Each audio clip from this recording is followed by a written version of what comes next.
Hi friends, मैं हूँ तने। स्वागत है आपका मेरे यूट्यूब चैनल पर तने एक्सपेरिमेंट। आज मैंने बनाया है एक एम्पलीफायर।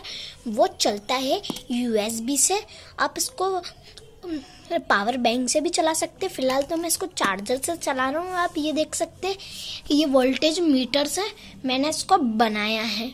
और ये देखिए, इतनी सी चीज़ बड़े बड़े स्पीकर को चला देती है। अब मैं आपको इसको चला के बताता हूँ। फ्रेंड्स 2 सेकंड, मुझे थोड़ा टाइम लगेगा। ये देखिए, अब मैं आपको चला के बताता हूँ।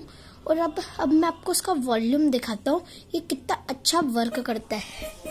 ये देखिए, अब मैं ये देख सकते हैं, मैं फेक वीडियो बिल्कुल नहीं बनाता।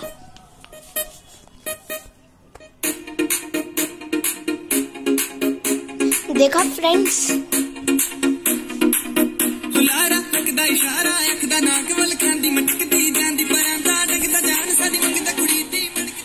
फ्रेंड्स देखिए, मैं बिल्कुल भी फेक वीडियो नहीं बनाता।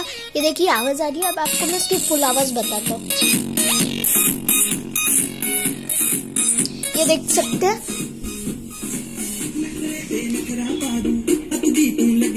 अब मैं आपको दिखाता हूँ कि ये चल किस चीज से रहा है। देखिए, ये आपको इतनी सी चीज दिख रही है, इतनी सी है, मेरी एक उंगली के बराबर भी नहीं है। ये देखिए, इतनी सी चीज कितने बड़े स्पीकर को चला सकती है। फ्रेंड्स, चैनल पे नए हो तो सब्सक्राइब कीजिए, बेल आइकन को दबाएं एंड लाइक करें। और मैं आपको अगले वीडियो में बताऊंगा कि ये बना कैसे।